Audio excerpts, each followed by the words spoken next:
instalasinya dahsyat. Kemudian saya kalau ke Bandung biasanya nyempetin ke tempat Kang Rosid. Ini lagi masa kampanye jadi nggak bisa mampir Kang. Kemudian Kang Iman Soleh, ini ledeng, ini komunitas ledeng luar biasa. Makasih. Dan semua saja yang hadir di sini.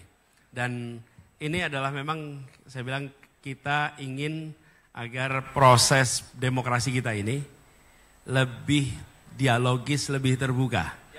Lebih siap untuk berbicara ke depan. Kenapa? Karena yang sedang kita pertimbangkan untuk diberi kewenangan itu bukan sekedar milih orang untuk fotonya dipasang di ruang kelas, betul nggak? Betul. Tapi kita sedang milih orang untuk nantinya dimintai peran atas nama rakyat, atas nama negara mengambil keputusan. Karena itulah kita pengen tahu bagaimana cara berpikirnya, bagaimana cara mengambil keputusannya supaya rakyat bisa ngecek seberapa sama saya dengan dia. Seberapa sama, belum tentu 100% sama, tapi paling tidak bisa tahu. Kalau tidak ada dialog dan cuma foto-foto aja, nanti kita keliru seperti pernah kita alami dulu-dulu. Betul nggak? Iya. Loh, kita nggak tahu calon berpikirnya bagaimana, cara ngambil keputusannya gimana. Kerakyatan itu bukan ditunjukkan dengan foto, kerakyatan itu ditunjukkan dengan pikiran, gagasan, dan perbuatan. Ya. Jadi karena itulah kemudian kami merasa terima kasih siapapun yang menyelenggarakan acara ini menjadi kesempatan untuk semua nyocokin kalibrasi. Ya. Nah kemudian kembali kepada apa yang ditanyakan oleh Kang Farhan tadi. Negara ini adalah negara hukum. Setiap warga negara memiliki hak untuk berserikat, berkumpul, melakukan kegiatan apapun juga. Negara tidak bisa mengatur pikiran orang. Negara tidak bisa mengatur perasaan orang.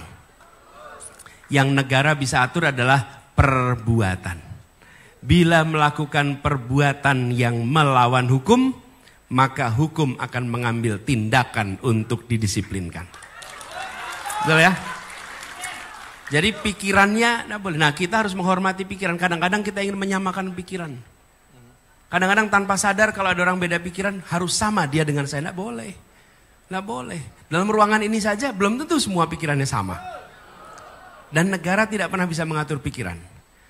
Kita mengatur perbuatan. Jadi bila kemudian ada organisasi yang melakukan tindakan melawan hukum, maka hukum akan berlaku pada organisasi itu, apapun organisasinya, dan kemudian dibuktikan di pengadilan. Nah, apa yang sudah menjadi keputusan pemerintah, itu keputusan pemerintah. Sudah jalani kemarin. Jadi bagi kami, kita hormati keputusan yang sudah dilakukan oleh pemerintah. Setuju apa tidak setuju, keputusan itu sudah dibuat, sudah terjadi. Ke depan kita akan pastikan semua organisasi yang menurut pemerintah keliru, maka pemerintah akan membawa ke pengadilan dan pemerintah akan menunjukkan kepada rakyat di mana salahnya. Tapi ketika saya bertugas sebagai presiden, saya tidak akan membubarkan. Saya akan membawa ke pengadilan, minta pengadilan membubarkan. Bila melakukan pelanggaran hukum. Kenapa? Karena kami menghormati institusi pengadilan. Yang sudah kejadian sudah. Tapi ke depan kita hormati pengadilan. Dan disitulah negara demokrasi. Karena kalau tidak nanti negara ini dijalankan pakai selera. Kalau pakai selera apa? Gini nih. Ketika yang dibubarkan oleh negara organisasi yang kita tidak setuju, kita tepuk tangan. Oke? Nanti satu saat negara bisa berbalik. Dia akan membubarkan organisasi yang kita berada di dalamnya. Dan kita mau bilang apa waktu itu? Tidak bisa berbuat apa-apa. Toh kita sudah membiarkan negara untuk membubarkan tanpa mengikuti kaidah-kaidah hukum sebuah negara hukum. Itulah sebabnya saya sampaikan, yang kami ingin usahakan adalah menjaga republik ini jangan sampai menjadi negara kekuasaan. Tapi harus menjadi negara hukum. Kalau negara hukum, saya harus bawa ke pengadilan, kejaksaan bawa ke pengadilan. Bila saya menemukan si X menurut hemat kami melakukan pelanggaran, bawa ke pengadilan, bawa ke pengadilan. Kembalikan itu. Tapi kalau tidak, akhir-akhir ini kita menemukan, beri contoh, kita membiarkan penyimpangan itu bergerak pelan-pelan. Ada misalnya pembubaran organisasi, udah kita diamkan. Kenapa? Karena kami nggak cocok dengan organisasi itu, biarin aja. Ada undang-undang ditetapkan tanpa ada pembahasan, kita biarin aja. Tidak ada pembahasan yang panjang. Mau contoh IKN, ada pembahasan panjang? Tidak. Jadi cetok. Omnibus Law, memang dibahas panjang? Tidak, cetok. Lalu kita biarkan itu, diam terus. Semua itu bergerak sampai satu saat baru pada terkejut ketika MK kejadian. Baru, waduh, kok jadi begini? Sudah terlambat. Sudah terlambat, karena itu sekarang kami punya waktu 17 hari lagi nih sekarang ke depan. Pilihan kita dua, mau menjadikan negara ini negara kekuasaan atau mau menjadikan negara hukum. Kalau menjadikan negara hukum maka kami menganjurkan pilih yang menempatkan hukum sebagai supremasi dalam pengambilan keputusan. Kalau negara kekuasaan yang akan mengatur hukum. Nah, disitulah menurut saya penting. Jadi jawabannya yang sudah terjadi sudah, tapi ke depan seluruh ketentuan mengikuti prosedur hukum di mana pengadilan yang menetapkan bukan keputusan dari pemerintah. Gitu ya. Baik, terima kasih. Pertanyaan kedua ini masalah perubahan iklim atau climate change. Kita orang Bandung merasakan betul isuk-isuk geus hareudang ini namanya. Pagi-pagi udah mulai gerah nih. Climate change adalah nyata. Bagaimana politik anggaran dari Pak Anies nanti dalam menghadapi perubahan iklim yang ongkosnya sangat besar? Ya, bahkan kalau boleh kami mengistilahkan bukan perubahan iklim, tapi krisis iklim. Krisis iklim. Karena yang kita rasakan sekarang itu bukan hanya perubahan, sudah krisis. Ketika kita memprediksi bahwa suhu bumi dicoba dijaga kenaikannya sampai 1,5 derajat, usaha itu nampaknya sudah nggak bisa berhasil lagi. Kita akan merasakan mungkin suhu bumi naik 2,5 sampai 3 derajat. Dan kalau itu terjadi, yang paling merasakan penderitaan adalah rakyat kecil. Yang paling bawah strata sosial ekonomi itu paling merasakan. Itu minimal itu. Kang Farhan haredang pun masih ada AC. Iya, benar gak Kang? Betul Pak. Tapi bayangkan tinggal di kampung padat, gak usah kumuh lah, padat aja. Pengap, begitu suhu naik apa yang terjadi? Haredang. Anak-anak tidak bisa konsentrasi, tidak bisa, produktivitas turun. Itu paling mahal, ongkosnya paling mahal di rakyat kecil. Nah, kami melihat begini, untuk membereskan climate crisis ini, tidak bisa dikerjakan sendirian. Begitu suhu naik permukaan bumi, maka es di kutub akan mengalami pelumeran. Permukaan air laut akan cenderung naik dan kawasan kepulauan seperti Indonesia akan kehilangan begitu banyak pantai karena permukaan air yang naik. Jadi effortnya harus ada effort global. Karena itu kemarin pada debat ketiga saya ditanya, ketika ada pertanyaan apa yang Indonesia bisa lakukan selatan-selatan. Indonesia bisa memimpin selatan-selatan. Disinilah tempat konferensi Asia Afrika itu terjadi. Di Bandung. Dan yang namanya The Spirit of Bandung itu gaungnya kemana-mana. The Spirit of Bandung itu well ya. Yang well orang tua kita kan ceritain aja nih gitu. Bah Anies bisa diajarin intonasi well-nya. Gini, Bah punten ya. Mangga. Intonasi gini, well. Lah gitu. Ya. Well. Iya. Saya kemarin dapat gitu. Nanti teksnya kumaha, jawabnya well. Well, pokoknya well. Oke. Ya, welcome why ya gitu ya. Ya, well. Aniskan, siap. Sampai mana tadi? Spirit of Bandung. Memimpin selatan-selatan. Saya abdi ngadongeng sedikit boleh ya? Mangga. Kalem we, Pak. Sakedik. Lamun kieu katingali lahir di Kuninganana bener ieu mah. Asli itu mah asli. Gini, saya tugas ketika peringatan Konferensi Asia Afrika tahun 2015. Saya tugas di sini. Kebetulan tugas saya itu mendampingi delegasi dari Afrika. Di samping saya dari Afrika Selatan. Yang dia cerita, dia bilang kira-kira ginilah bahasa Indonesianya ya. Dulu sebenarnya yang akan ikut hadir namanya Nelson Mandela. Tapi pada tahun itu kami memperhitungkan kalau Nelson Mandela pergi, barangkali dia tidak akan pernah bisa masuk lagi ke Afrika Selatan. Karena itu diputuskan untuk dia tidak berangkat, yang berangkat orang lain. Tapi kata dia, kami delegasi Afrika Selatan itu pulang, itu dengan cerita yang cerita kekaguman mereka atas Indonesia. Kekaguman atas bangsa yang luar biasa besar, merdeka sendiri, bahasanya ratusan dan bisa bersatu. Di Afrika sana itu sebuah pemandangan yang tak terbayangkan. Oke? Itu satu. Terus kedua, saya lagi jadi rektor nih Kang di Paramadina kampus. Ya. Kedatangan duta besar Kanada. Mau ketemu. Nah saya ini kalau mau ketemu, saya minta sekretariat cari CV-nya. CV-nya si Dubes nih. Jadi cari CV-nya dianterin, saya lihat CV-nya. CV-nya tuh ternyata dia doktor. Disertasinya adalah The Spirit of Bandung.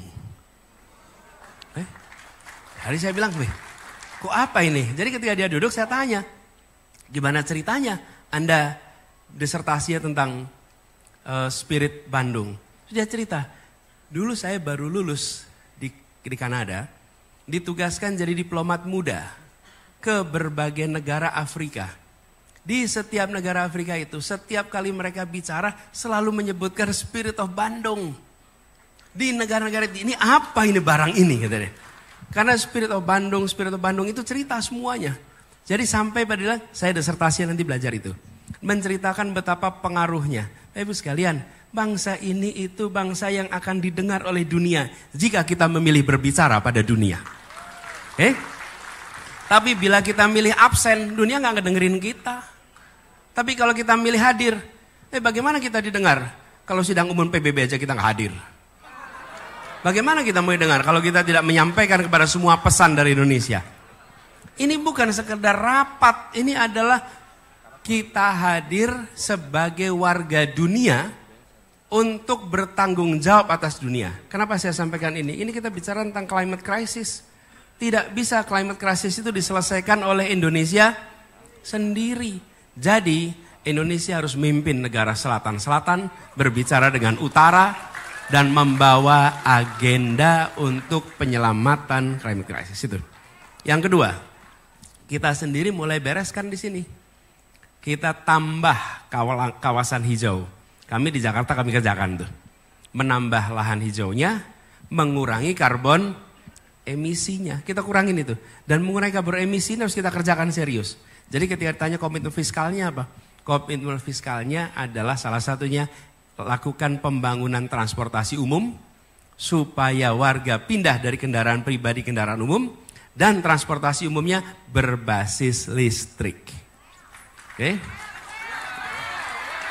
Ya, jadi dapat 2 kali tuh. Transportasi umumnya berbasis listrik, rakyatnya pindah dari kendaraan pribadi kendaraan umum. Dan kalau itu terjadi, artinya negara mengurus mobilitas penduduk. Kalau boleh kita reflektif nih, selama beberapa dekade ini, paradigma kita soal mobilitas, negara tidak mengurusi mobilitas. Negara bikinnya jalan, lalu negara bilang silahkan Bapak Ibu, keluarga-keluarga urus sendiri mobilitasnya. Mau pakai mobil boleh, pakai motor boleh, pakai sepeda boleh, nanti kami subsidi bahan bakarnya. Oke?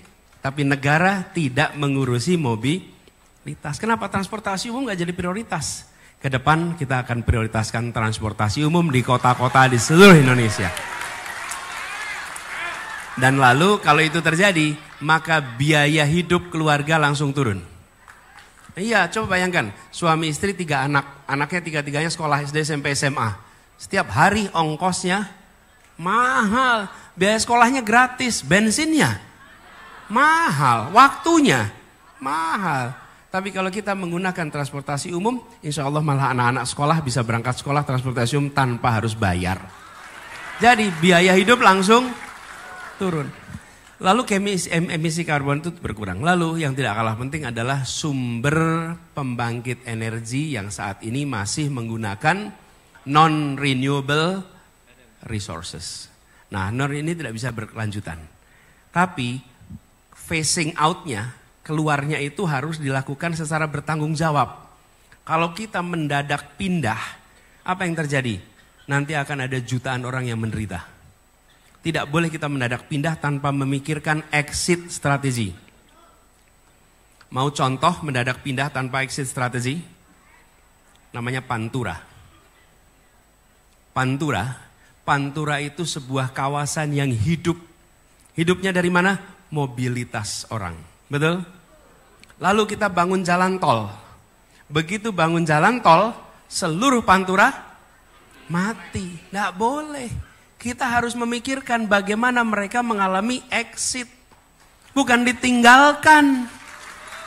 Nggak bisa. Negara tuh nggak bisa. Oh ya, kami sekarang mau pindah ke sini. Mohon maaf ya Bapak Ibu, dadah. Gitu. Nggak bisa. Harus ada exit strategi. Apa langkahnya untuk para restoran di sana? Apa langkahnya untuk para hotel di sana? Di mana letak exit-exitnya? Bisakah? Itu namanya exit strategi. Nah, kita akan exit dari fuel base power plant atau coal base power plant. Tapi ini harus dikerjakan secara bertahap supaya industri yang selama ini hidup di sana bisa mengantisipasi. Kalau tidak, kolaps. Dan kalau kolaps, kita namanya merugikan rakyat kita sendiri. Tapi jangka panjangnya kita harus melakukan transisi ke sana. Kang Fahran, itu kira-kira jawabannya. Baik, terima kasih Pak Tanis. Baik, ingat exit plan ya, itu untuk pembangunan, bukan untuk ninggalin pasangan. Sekarang saya ingin mengundang sahabat saya yang mau nanya, tadi udah titip soal lingkungan, namanya Wulan. Mana Wulan? Bentar ya, ada Wulan. Ini ya, Mbak Wulan sok. Dia maju ke depan langsung, Mbak Wulan. Teh Wulan maju ke depan. Mbak Wulan ini dari komunitas inisiatif yang memang punya concern masalah ketenaga kerjaan dan juga krisis iklim. Mangga. Iya, mikrofon heula. Assalamualaikum warahmatullahi wabarakatuh. Abah Hanis, saya Wulandari, saya dari Desa Majalaya. Saya seorang ibu 2 anak. Kemudian saya adalah seorang budget analis dan analis kebijakan publik.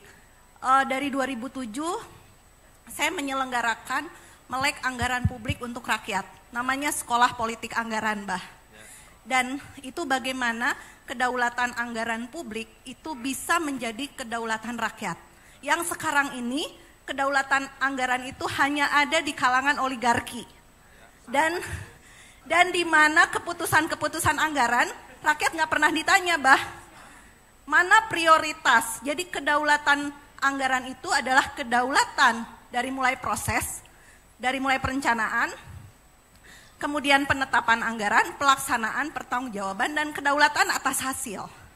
Jadi kita ini mau merencanakan pembangunan itu harus berdasarkan keinginan rakyat. Oke, Bah. Pertanyaannya. Sebentar, Kang Farhan.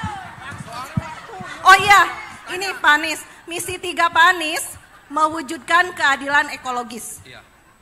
Ada 8 jalan perubahan. Tetapi Pak Anies untuk menjalankan keadilan itu sangat sulit. Ya. Saya sudah menulis buku dari 2007. Sulitnya nanya teh. Udah perjanjian lo tadi, ayo nanya. 1. Bagaimana Bapak Anies mewujudkan keadilan ekologis di saat oligarki yang mengurus sumber-sumber daya alam itu sangat parah sekali dan merusak lingkungan. Apakah Bapak Anies bisa menegakkan lingkungan untuk para penjahat-penjahat lingkungan yang sekarang ada di oligarki? Karena itu sulit, Pak Anies. Siapa pemilik tambang sesungguhnya? Itu oligarki. Ada siapa di sana kawan-kawan tahu? Siapa yang merusak lingkungan? Itu kaum oligarki juga.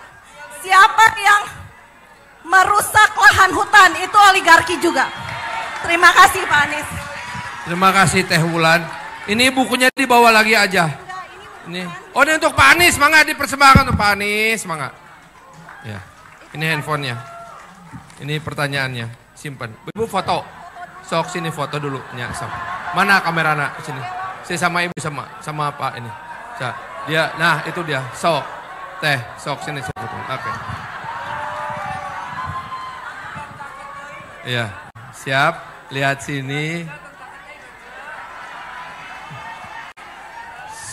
Udah.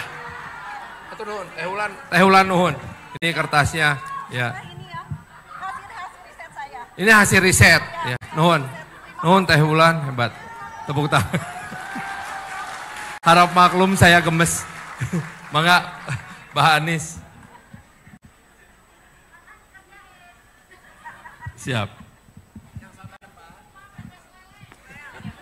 Teh Wulan dahsyat. Well. Bener nggak? Well, bener. Ya. Jadi gini. Tadi dibilang bagaimana mewujudkan anggaran itu supaya mencerminkan prinsip keadilan. Kan gini kira-kira. Ada prinsip keadilan diterjemahkan dalam bentuk program kampanye.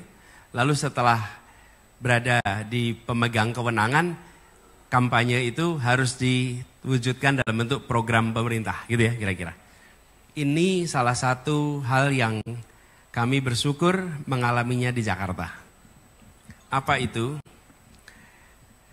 Bapak sekalian, orang-orang yang terpilih lewat pilpres, pilkada, itu ketika masuk ke pemerintahan itu sendirian. Sendirian. Coba nih kepilih jadi wali kota. Nanti insya Allah kalau Kang Farhan kepilih jadi wali kota nih. Amin. Dia masuk wali kota sendirian tuh. Enggak. Well, ya. Belum pilkada. Ini contoh aja nih. Masuk sendirian. Pilkada tergantung presiden. Memang presiden mah cawe-cawe gitu. Iya.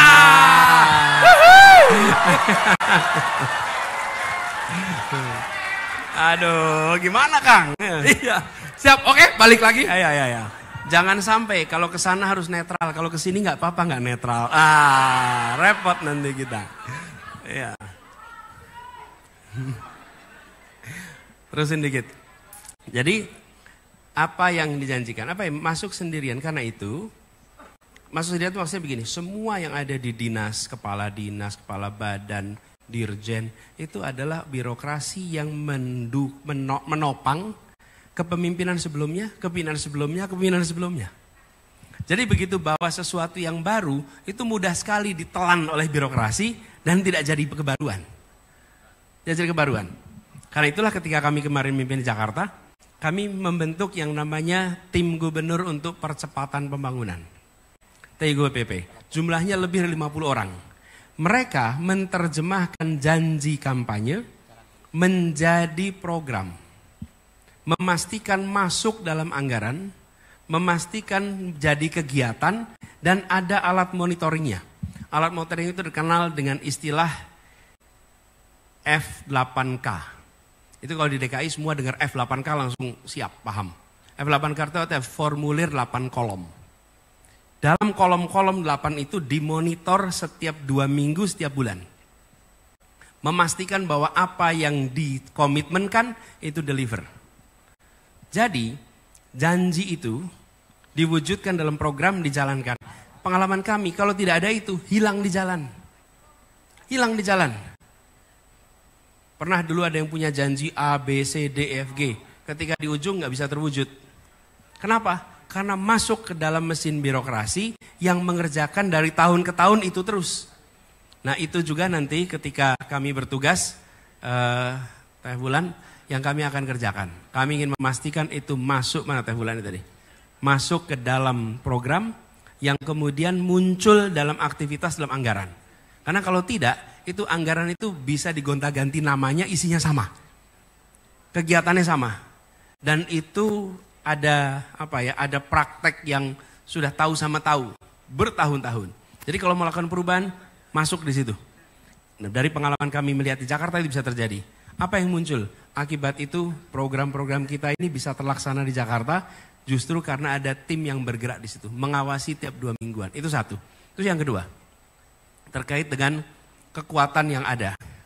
Habis sekalian, menurut kami harus ada komunikasi yang baik untuk mengajak pada perubahan. Teh Wulan, sebelum kita berbicara tentang akan berbenturan. Kenapa? Karena seringkali nggak ada komunikasi. Tidak diajak bicara. Semua yang kita sebut sebagai raksasa, itu kalau diajak bicara berpikir 2 kali. Jarang sekali mau berlawanan dengan negara. Masalahnya, negaranya yang tidak pernah mau menegaskan sikapnya kepada mereka. Nggak ada. Tanya, korporasi mana yang mau tempur lawan negara? Kecil, nggak ada. Korporasi itu ikut. Masalahnya negaranya nggak jelas kemauannya apa. Apalagi kalau pegang negara sambil mikir, besok saya pemilu, saya perlu uang, ngobrol yuk, baik-baik yuk. Habis itu kemudian kompromi macam-macam. Kami pernah mengalami di Jakarta, di kawasan Cakung, Cilincing, itu ada Priuk ke timur, ada satu kawasan yang melakukan loading, unloading batu bara, KBN. Itu debunya merusak lingkungan di sana. Merusak lingkungan. Kita bicara baik-baik, kita beritahu, tapi mereka merasa kami powerful, kami punya backing. Gak dipeduliin. Dikasih peringatan sekali, 2 kali gak dipeduliin. Sementara anak-anak di sana sakit, sekolah-sekolah di sana kita terganggu debu-debu dari batu bara. Dan itu mengganggu pernapasan. Akhirnya kami sampai pada kesimpulan, mau ngetes negara, kami tunjukkan negara jangan pernah dicoba dites. Jangan coba dites. Mereka tidak pernah memperhitungkan bahwa negara itu bisa bersikap jelas kepada korporasi. Izin lingkungannya dicabut, selesai, langsung gak bisa beroperasi. Dan itu tidak terbayang kalau akan dicabut. Enggak, kami cabut. Anda memang memberikan pemasukan ekonomi yang besar. Tapi bila Anda merusak ekologis, ekonomi itu gak ada artinya. Sederhana sekali. Nah, menurut saya ada ketegasan. Dan ketika ketegasan itu dilakukan, maka ngirimkan pesan pada semua. Jangan coba-coba melanggar dan jangan coba main-main. Kami sekarang melihat kesadaran soal lingkungan ini sudah menjadi kesadaran dunia. Kalau ada korporasi yang hanya mikirnya 1P, itu korporasi primitif. Apa 1P itu? Profit. Hari ini 3P. Profit, people, planet. Ini korporasi modern. Jadi tinggal kirim pesan, mau bagian dari masa lalu, itu profit aja. Tak kalau bagian dari masa depan, pikirkan people dan pikirkan planet. Lalu negara menegaskan, negara bersikap tegas pada situ. Jadi kira-kira langkahnya itu. Apakah itu bisa? Belum tahu saya, belum bertugas. Jangan juga kita jumawa. Pasti menang, pasti belum tentu. Pertarungannya mungkin ketat. Tapi kalau ditemani dengan orang-orang baik yang ada di tempat ini, insya Allah bisa. Oke, insya Allah bisa. Kita nggak mau bilang, oh ya pasti bisa. Ya Allah, kita ini apa sih satu orang? Perusahaan tidak punya, partai nggak ada, nggak ada. Dukungan ada, yang ada adalah kekuatan moral yang kita miliki. Itu yang kita jalan sama-sama. Jadi insya Allah, saya sih percaya kalau dikerjakan dengan spirit yang benar, cara benar, Allah akan bukakan pintu-pintu keberhasilan. Amin. Saya sekarang kasih kesempatan dulu nih, amanat nih, kepada para seniman muda usia di bawah 40 tahun yang berani maju ke depan. Ayo, maju aja, maju. Bawah 40 tahun, 1, 2, bawah 40 tahun ya. Sini. Seniman. Kamu 1, 2, sok, oke. Udah, 1, 2, 3, sini seniman. Sok seniman budayawan, kadir. Mana, yuk. Yuk. Tuh kamu mah geus 60 diuk. Oke, siap. Kamu nama langsung pertanyaan. Ya. Jadi istilahnya kayak rapid questions ya. Sok langsung. Saya nama Dedeyanto dari Bandung Barat. salah satu seniman yang bergerak dalam dunia tradisi atau musik tradisi. Dua pertanyaan, Pak. Yang pertama, bagaimana untuk perkembangan musik tradisi termasuk seniman yang ada di daerah khususnya? Satu itu. Yang kedua, bagaimana kolaborasi antara seniman dengan sekolah atau pendidikan yang menurut catatan sejarah Jawa Barat tahun 80-an sempat ada yang namanya IPK atau yang namanya Induk Pengembangan Kesenian. Nah, kaitannya dengan lembaga-lembaga pendidikan dari mulai SMK sampai perguruan tinggi sudah ada sekolah kesenian. Nah, bisa atau tidak dari SD sampai SMP sekolah berkesenian di tahap minimal kabupaten atau kecamatan? Terima kasih. Hatur nuhun, tepuk tangan, langsung duduk ya. Kamu.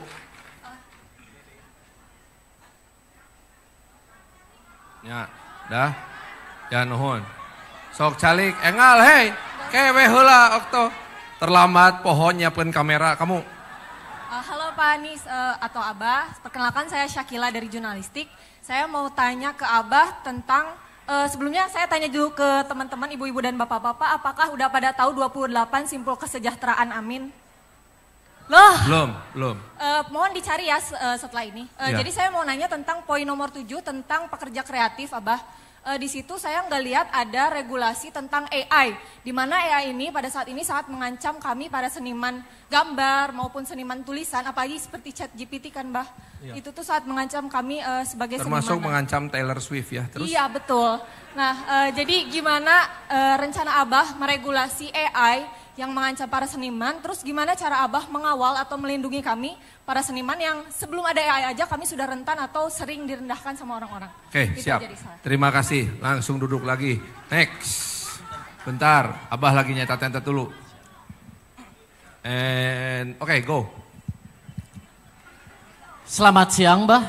Perkenalkan saya Samuel Leonardi. Ya, pekerja seni di Bandung juga. Bicara mengenai budaya, bicara juga kan mengenai nilai moral dan etika. Nah, membaca strategi-strategi dari pasangan lain yang melangkahi MK, kemudian juga ada kecenderungan keberpihakan dari presiden terhadap salah satu paslon. Bagaimana strategi Bapak untuk memenangkan pesta demokrasi di kali ini, Pak? Begitu, membawa optimisme pada publik supaya meyakinkan capres yang benar, yang layak untuk negeri yang kita cintai ini adalah Pak Anies, begitu. Terima kasih. Terima kasih, silakan Samuel. Ya, yuk. Sampurasun. Bah, perkenalkan saya MF Dwi Laksana, biasa dipanggil Maul. Ya. Ini ada pertanyaan, sudah saya catat. Satu. Jadi, bagi saya kan seni juga adalah pernyataan sikap. Ya. Seniman seringkali melawan kekuasaan, seniman seringkali mengkritisi kebijakan-kebijakan. Realitasnya kami tidak sebebas itu untuk berekspresi. Nah, sampai saat ini saya rasa seniman yang kritis belum mendapat rasa aman. Pertanyaan. Oke, mungkin saat ini nggak semengerikan dulu zaman Orba. Ya kan? Pertanyaannya, bagaimana Bapak ketika terpilih akan menjamin seniman-seniman lain yang harus mengkritisi kebijakan Bapak. Begitu. Mungkin Bapak nanti akan membuat kebijakan yang harus saya kritisi, harus saya lawan gitu. Ya, pasti. Saya beberapa kali mendapat ancaman ketika saya harus melawan IKN. Ketika saya harus melawan KCIC dalam puisi-puisi saya. Ya. Gitu. Oke. Sampai saat ini saya sudah, kalau tidak salah 4 kali mendapat ancaman. Emosi, ya. Siap. Begitu. Nanti dibantuin. Apakah Bapak ketika terpilih juga akan mengancam saya dan teman-teman saya yang melawan melalui seni? Begitu. Ya. Terima kasih. Siap. Salik. Baik, perkenalkan nama saya Esa. Sebelumnya saya mau bertanya, apakah Bapak ada program soal seni? Juga karena melihat dari program Undang-Undang Kemajuan Kebudayaan, nah salah satunya itu soal teater. Nah, di sana teater adalah produksi dari Barat. Nah, apakah Bapak akan semacam punya program soal seni ataupun soal kesenian teater seperti itu, Pak? Terima kasih. Oke, terima kasih ya. Nama? Esa. Esa Pak, anak teater. Maul Pak. Maul itu juara lomba mirip Wiji Tukul Pak. Karena ini masalah seni budaya, Abah Punten ini saya bukan terpaksa lah ini mah mumpung ada Kang Dwiki. Satu pertanyaan singkat, mangga, ya. Mohon. Ya. Sedap. Ya langsung singkat, selamat datang di Bandung, Abah Anies. Indonesia mempunyai undang-undang pemajuan kebudayaan yang disahkan tahun 2017 nomor 5 di mana menjadi acuan legal formal dalam masalah kebudayaan di Indonesia. Nah, saya ingin menanyakan ke Abah Anies, bagaimana nanti langkah strategis Abah Anies apabila terpilih jadi presiden dengan jajaran pemerintahannya untuk langkah strategis dalam tentunya mengembangkan asas-asas toleransi, keberagaman, kelokalan, lintas wilayah, partisipatif seluruh masyarakat, manfaat, keberlanjutan, kebebasan berekspresi, kesederajatan dan lain-lain, langkah strategis dari Bapak sebagai insya Allah Presiden Republik Indonesia nanti. Amin. Terima kasih. Hatur nuhun. Sok foto heula cenah. Siapkeun heula. Kumaha da senior teh bisa dilawan ieu mah. Oke, sekedap teh eta teh naon?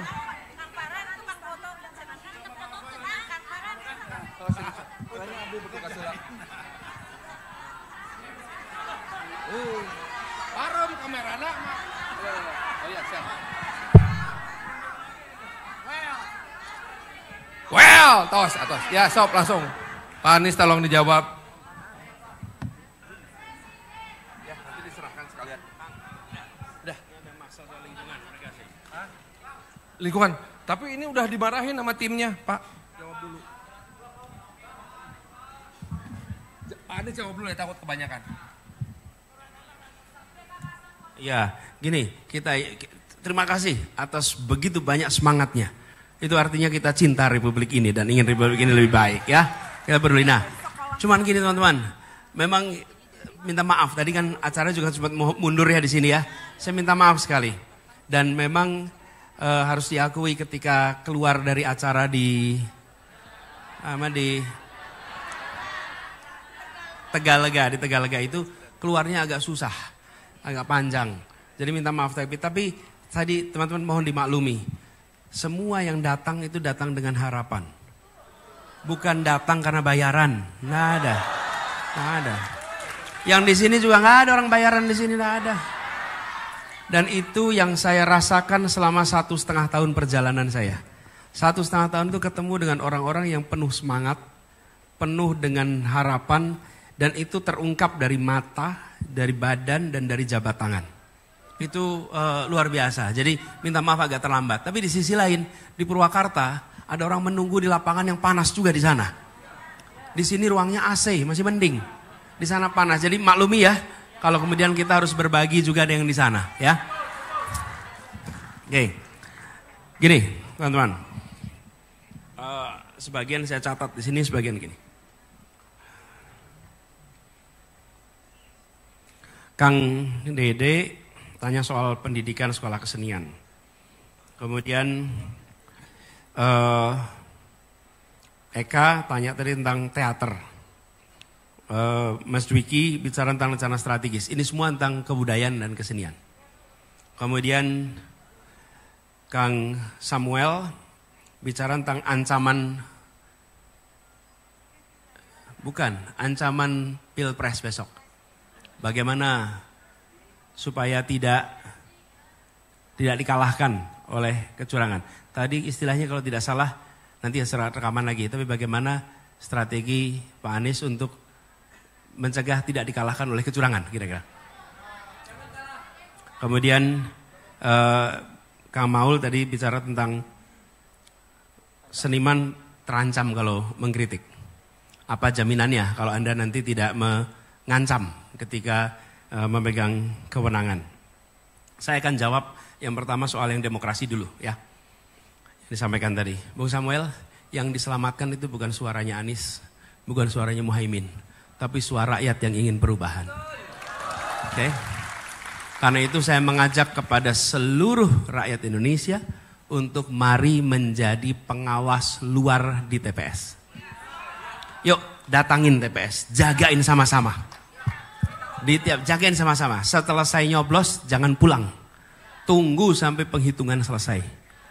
Semua saja, jagain rame-rame. Dan rekam rame-rame.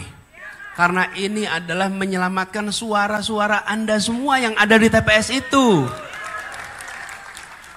Ini bukan menyelamatkan suara salah satu, ini menyelamatkan suara kita semua. Dan jutaan orang yang menitipkan harapan untuk perubahan itu, mereka itu serius. Tapi sekalian, saya di panggung nih kayak begini, di panggung. Kejadiannya di Palembang, di Lampung. Celana saya ditarik-tarik. Pak, ibu-ibu nih manggil. Jadi akhirnya saya, karena ditarik-tarik terus, akhirnya saya mendekat. Gimana Bu? Ini tengah-tengah ngomong. Anak saya pinter Pak, anak saya pinter. Jadi Pak, anak saya pinter. Baik Bu, kalau gitu tulis nomor HP Ibu sama namanya. Nanti coba kami hubungi. Lah beliau tulis namanya, di kertas nih, masukkan gini. Saya bawa.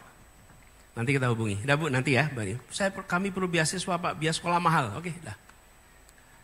Dapat tuh kertas. Mau pulang, nembus masa. Kan biasa ribuan tuh. Nembusnya berat sekali. Begitu sampai di mobil, ibu itu ada lagi di situ. Masya Allah Bu, kan udah tadi. Dia kemudian gantian ngasih saya kertas selembar gede gini nih. Pakai kerdus. Pak Anies tadi kertas, pakainya kertas, takut hilang. Sekarang saya kasih kerdus biar nggak hilang. Ditulis nomornya pakai spidol tebal. Apa sih ini bilang? Dia sedang memperjuangkan anaknya supaya punya masa depan. Dia datang ke acara itu berpanas-panas berjam-jam untuk masa depan. Di Tasikmalaya, berombongan di Tasik nih, 3 jam dari sini. Berombongan ibu-ibu datang, sekedar mau bilang Pak tolong susu bayi dibuat murah. Anak-anak saya nggak bisa dapat susu karena mahal susunya. Ibu sekalian, mereka minta perubahan. Jadi ketika nanti kita semua datang ke TPS menyelamatkan suara, bukan nyelamatin suara Anies, bukan nyelamatin suara Muhaimin, ini menyelamatkan keinginan perubahan dari jutaan rakyat di Indonesia. Tadi saya ketemu di acara ulama tadi. Saya tuh sering ditanya, gimana ngurus Jakarta berat nggak? Enggak, Jakarta itu nggak berat. Yang berat itu kalau ketemu orang dan bilang gini, Pak Anies, saya mendoakan Bapak dalam tahajud saya. Saya mendoakan Bapak dalam setiap doa saya, itu yang berat. Dan saya mengalami itu bertahun-tahun di Jakarta. Kenapa? Karena perjuangan Jakarta dulu, perjuangan melibatkan begitu banyak orang. Di bandara saya ketemu Pak, dulu saya ikut jaga TPS di mana. Pak saya ikut jaga, dan tidak pernah ngomong. Gak pernah menceritakan. Pernah saya merasakan ini saya cerita lagi nih.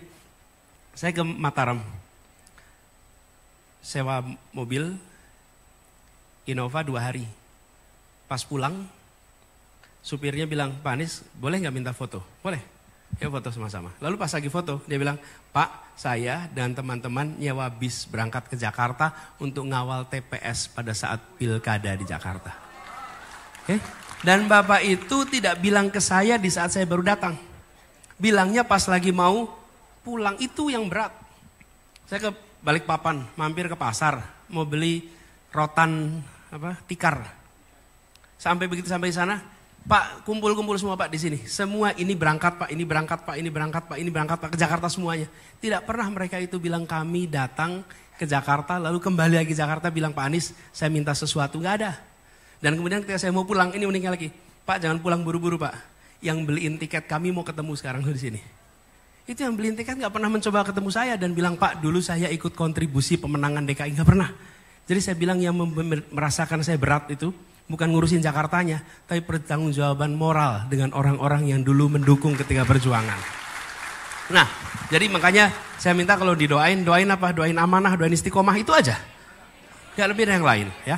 Jadi ini yang membuat pertanyaan tadi soal mengamankan suara, yuk amankan sama-sama. Karena ini bukan amankan suara Anies menang, bukan, kita ingin perubahan. Saya pun di sini juga dapat tanggung jawab ini, saya nggak daftar. Saya dititipin tanggung jawab itu. Jadi amankan sama-sama. Terus Besok mau gimana? Apakah nanti kritik? Nggak mungkin yang namanya berada di dalam pemerintahan itu benar terus. Nggak mungkin. Pasti akan ada ruang kekeliruan, pasti ada ruang kesalahan, dan itu adalah ruang untuk kritik. Itu ruang untuk kritik. Jadi apakah besok Anies akan membawa ke pengadilan orang yang mengkritik atau menuntut? Lihat aja di Jakarta kemarin. Di Jakarta kurang apa coba? Bukan hanya kritik, fitnah. Diputarbalikan. Apakah ada yang dilaporkan ke polisi? Nggak ada.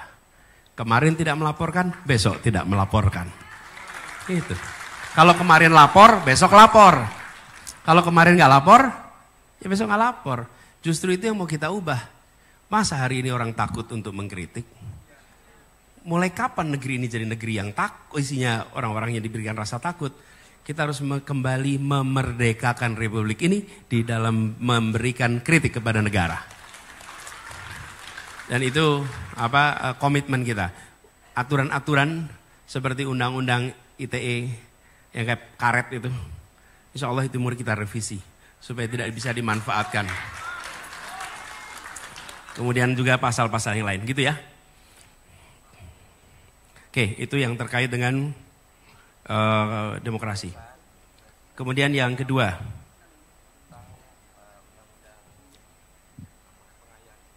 ya, pengayaan kebudayaan. Tapi ada juga nih Sakila, tanya soal regulasi AI. Regulasi AI. Ini gini, jadi kami sendiri mulai dari kampanye kami.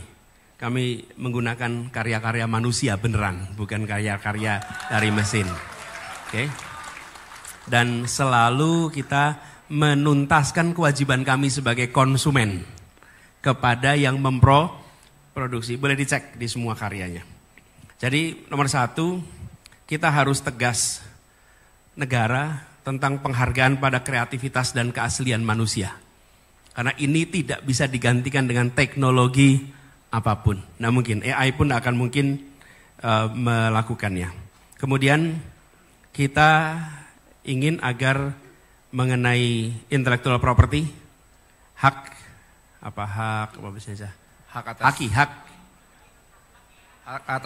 kekayaan intelektual seniman itu harus ada regulasi yang tegas sehingga seluruh unsur negara maupun non negara menghargai haki.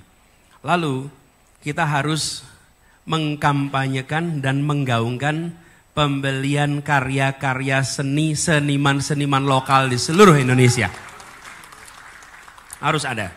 Dan caranya dengan apa? Fasilitasi pameran, beli pameran, dorong untuk ada pameran-pameran. Siapkan tempat galeri-galeri oleh negara supaya seluruh karya-karya itu bisa ditunjukkan kepada publik.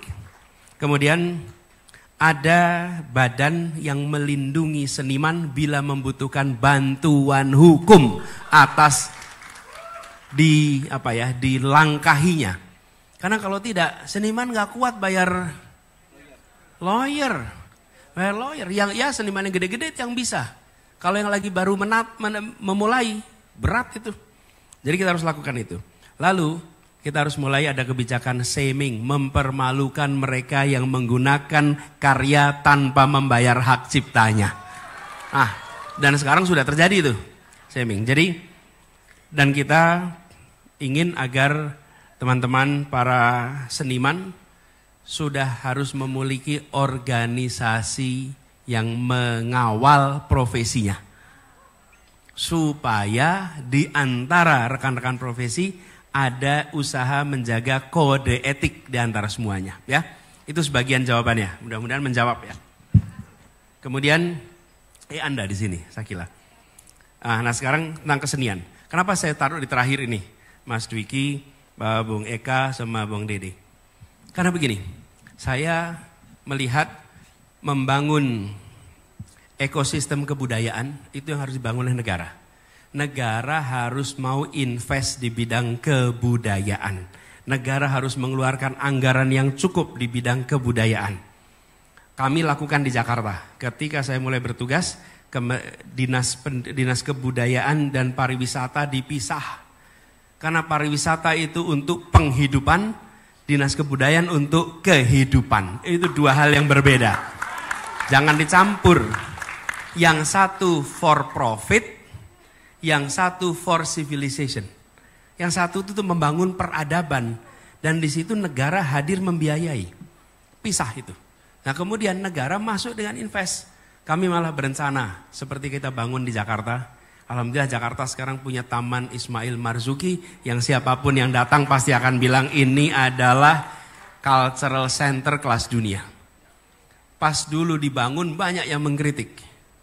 Tapi kebanyakan mengkritik imajinasinya sendiri. Punya imajinasi dikritik. Lalu ketika lihat hasilnya, ini ternyata beda dengan yang dibayangkan. Kami memang membayangkan sebuah pusat kebudayaan bertaraf internasional. Nah, kami ingin bangun itu di Bandung nantinya. Supaya kalangan seniman budayawan di sini punya. Tanpa dan menurut saya harus tetap dihidupkan komunitas-komunitas kebudayaan yang sekarang ada. Saya dulu dan masih sering ketemu Kang Iman Soleh nih di Ledeng tuh.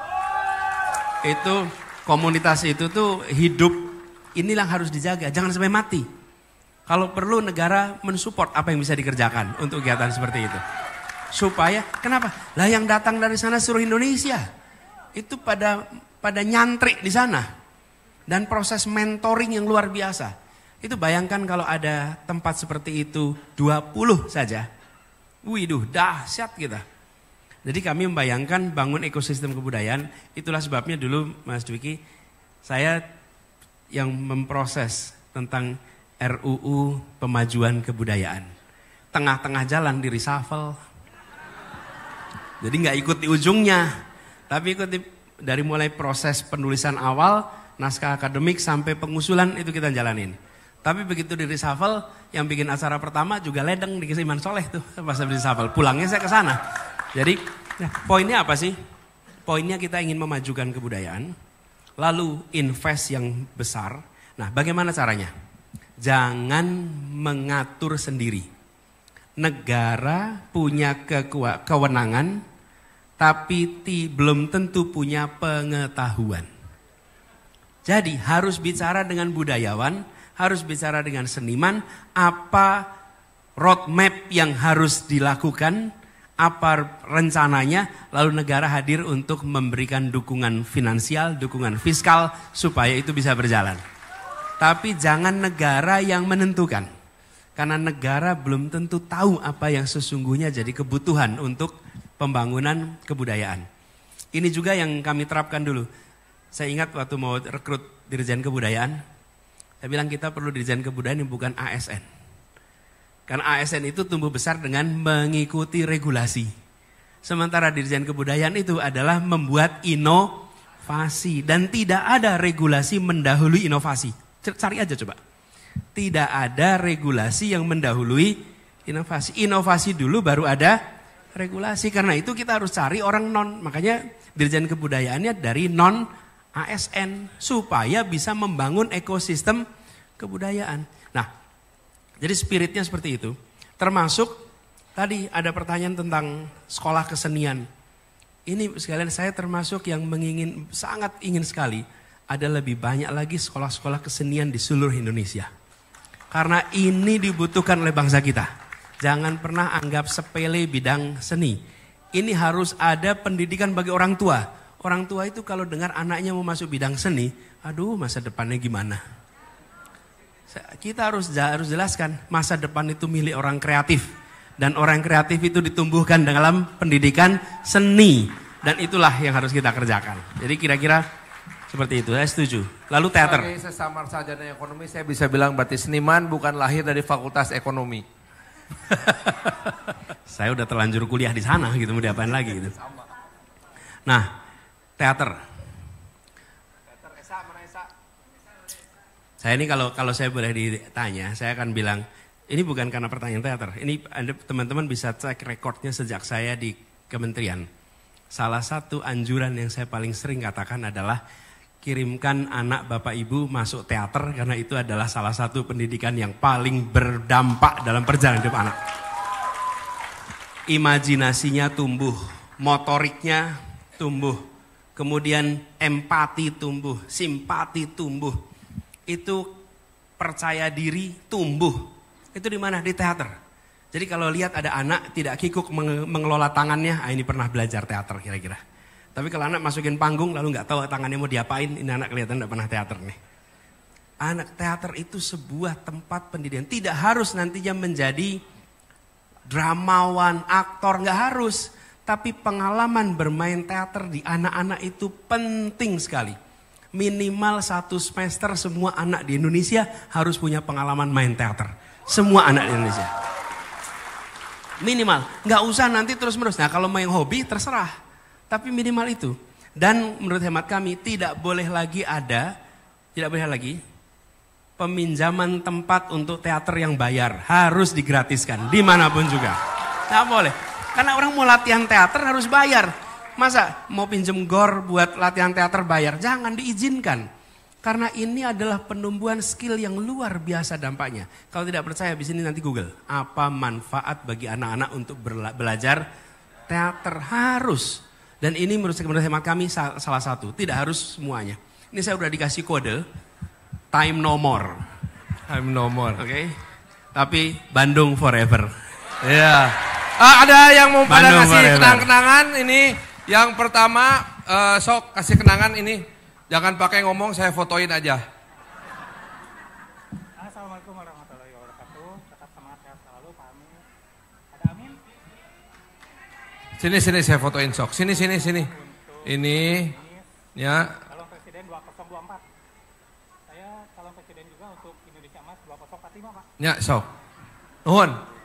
Udah kasihin dua-duanya, Pak Anies. Ini untuk Om Farhan. Oh, ini buat saya. Saya tidak terima, saya terlihat lebih gemuk ditulis di gambaran. Atau nuhun Kang. Nuhun Kang Yandi, tepuk tangan. Ada satu lagi ini mau cerita sedikit. Bukan cerita, mau nunjukin aja. Sini saya fotoin. Pak Anies pernah memberikan piagam ini kepada SMP Bustanul Arifin. Bustanul Ulum, ya maaf. Pak. Bapak tanda tangan. Oke, siap. Sok, teh, sini. Foto. Asli ya, ditanda tangan. Baiklah, Ini terima kasih. Udah selesai. Udah. Terima kasih Ibu. Teh, punten. Salam buat teman-teman semua. Nuhun teh, mangga cari. Silakan Pak Anies. Jadi closing. Ini sebelum closing saya cerita sedikit. Itu ijazah yang dibawa itu asli atuh. Asli. Hei, tong sindir sampir, kapancing yo.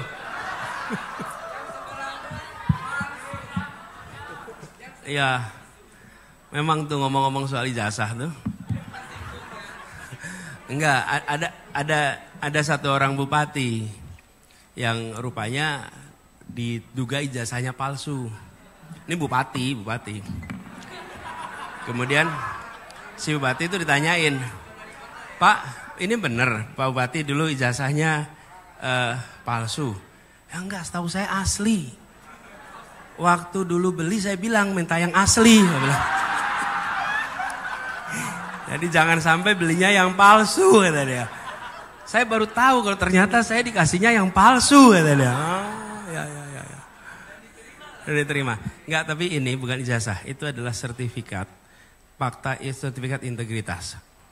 Ibu sekalian, korupsi itu luar biasa masif. Kecurangan itu luar biasa masif. Kita harus menghentikannya dari sekolah.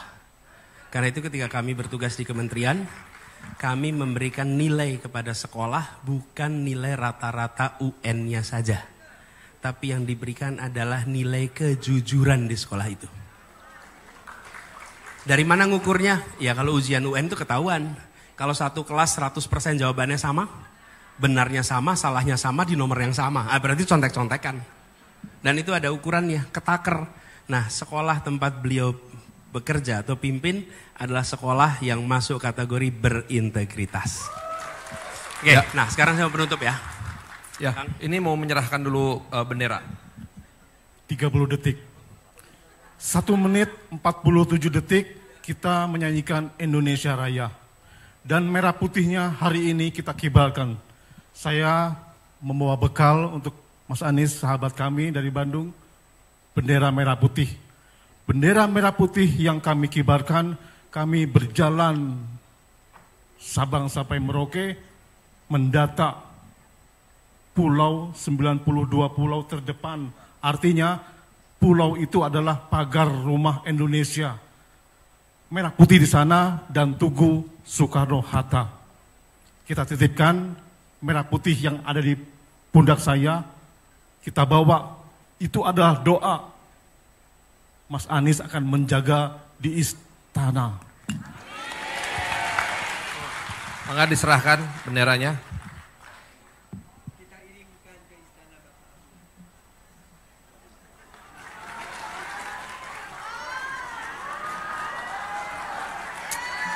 Ternyata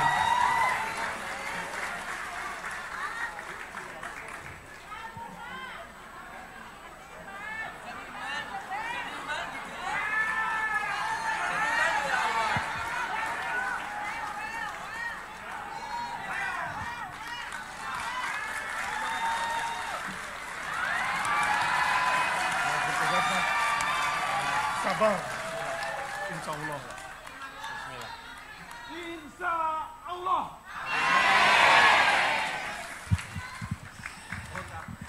Kang Imam ini setahu saya di KTP-nya tertulis apa? Pekerjaan pengibar merah putih. Itu beliau. Saya di banyak acara kalau dimulai dengan bendera itu mengingatkan bahwa kita semua adalah di bawah bendera merah putih. Beliau tadi mengatakan,